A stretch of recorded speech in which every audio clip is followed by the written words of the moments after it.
এই যে প্রিয় দর্শক কে বলছেন, কোথা থেকে বলছেন? জি, আপনার প্রশ্নটি করুন প্লিজ। আসসালামু আলাইকুম। ওয়ালাইকুম আসসালাম। জি প্রিয় বোন, আপনার প্রশ্নটি প্লিজ। হুজুর, আমি গোসল করার আগে উযু করি। এখন গোসল করার পরে তো আমি কাপড় চেঞ্জ করি, যখন এতে আমার উযু ভেঙে যায় কি? আচ্ছা জি, থাকুন বোন, আপনি আমাদের সাথে ইনশাআল্লাহ প্রশ্ন উত্তর পেয়ে যাচ্ছেন। না, উজু করার আগে, গোসলের আগে যে উজুটা করেন, এই উজুটা যদি সহি শুদ্ধভাবে হয়ে যায়, মানে অর্থাৎ ওনার যদি ওয়াজিব গোসল থাকে, ফরজ গোসল থাকে, সেটা কন্ডিশন যদি আদায় করে গোসলটা করেন, তাহলে উজুর পরে আর গোসল করতে হবে না। এবং উনি যে কাপড় বা গোসলের পরে উযু আর করার প্রয়োজন হবে না। তবে সতর ঢাকার একটা বিষয়, কাপড় যে উনি চেঞ্জ করেন, সেই চেঞ্জটার বিষয়টা, এটা প্রক্রিয়াটা আমাদের জানা নেই। ইন্ডিভিজুয়াল উনি বুঝেন। হ্যাঁ, উনি বোঝেন। তবে আমরা যেভাবে স্বাভাবিকভাবে যে কাপড় মানে চেঞ্জ করি, এতে কোনো সমস্যা নেই।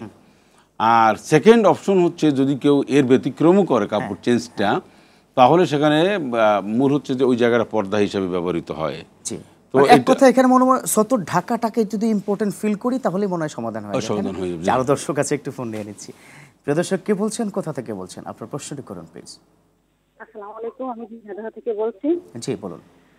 আমার প্রশ্নটা হচ্ছে যে মহিলাদের হাইজিন যে বিষয়গুলা, এখন এটা তো রমজানের মধ্যে সমস্যাটা হয়, সেক্ষেত্রে যে কদরের রাত গুলা তারা কিভাবে আসলে তাদের পালি মানে কিভাবে অতিবাহিত করবেন? জি প্রিয় বোন, থাকুন, আপনি আমাদের সাথে ইনশাআল্লাহ মোহতারাম প্রশ্নের জবাব দিচ্ছেন। শেখ না, ধন্যবাদ ওনাকে। একটা হচ্ছে যে বিকালবেলা যদি কোনো মায়ের এরকম সমস্যাটা বা এটা বা ধরেন মিন্সের তৃতীয় দিনের মধ্যে পড়ে গেল, যদি এমনটি হয়, রমজানের বিকালবেলা যদি হয়, তা উনি কিন্তু সিয়াম সাধনা ওনার রইল না। অর্থাৎ ইফতারের আগে যদি ওনার মিন্সটা হয়ে যায়, তাহলে পিরিয়ডটা হয়ে গেলে আর ওই দিনকার রোজা কাউন্ট হবে না। জি না, তবে উনি না উনি এই রোজাটা অন্য কিছু না খেয়ে রোজাটা উনি এইভাবেই রেখে দিতে পারবেন। আর কদরের রজনীতে উনি সব আমল করতে পারবেন, শুধু কোরআনুল কারীম তেলাওয়াত করবেন না, নামাজ পড়বেন। কারণ নামাজ আর কোরআনুল কারীম তেলাওয়াত ছাড়া অনেক ইবাদত বন্দি করে জিকির আজকার করতে পারবেন। এবং আনহার থেকে যে হাদিসটি বর্ণিত, তিনি বলছেন, ইয়া রাসূলুল্লাহ, এই কদরের রজনী আমি পেলে আমি কি আমলটা করব?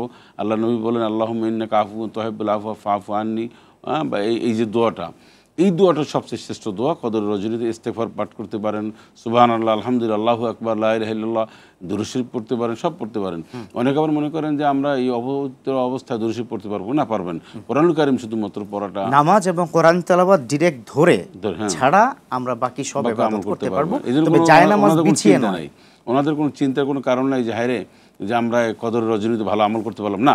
ওনাদের জন্য এই অসুস্থ অবস্থায় যে আমলটা করবো, এই আমলটা সুস্থ অবস্থায় যে করলে যে তার চেয়ে সব বেশি কম হবে না, বেশি হবে। কারণ এটা তো আল্লাহ পাক দিয়েছেন। জি, ন্যাচারাল একটা বিষয়, আল্লাহ পাকের দান। আমাদের কিন্তু অনলাইনে আপনাকে পেয়ে আজকে অনেকগুলো প্রশ্ন এসে গেছে, একটা দুটোর একটু সমাধান প্লিজ দিয়ে দেবেন। একজন প্রশ্ন করেছে, আমাদের ছেলেদের এবং মেয়েদের নামাজের মৌলিক কোনো পার্থক্য আছে কিনা বা পার্থক্য আছে কিনা? মৌলিক কোনো পার্থক্য নাই। রুকু সিজদা এবং মৌলিক কোনো পার্থক্য নাই। নামাজের শুধু আদায়ের ক্ষেত্রে কিছু কাইফিয়তের ধরন পার্থক্য রয়েছে শারীরিক গঠনের কারণে, নারী এবং পুরুষের শারীরিক অবস্থা।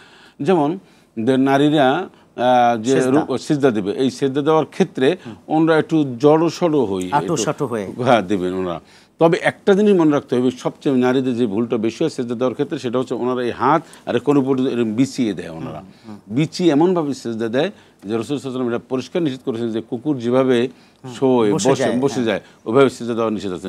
এই এতটুকু পর্যন্ত এইখান থেকে এই জায়গাটা দেখছেন, এই জায়গাটা মাটিতে স্পর্শ করতে পারবে, উঠিয়ে রাখতে হবে। এছাড়া আর সব জায়েজ আছে।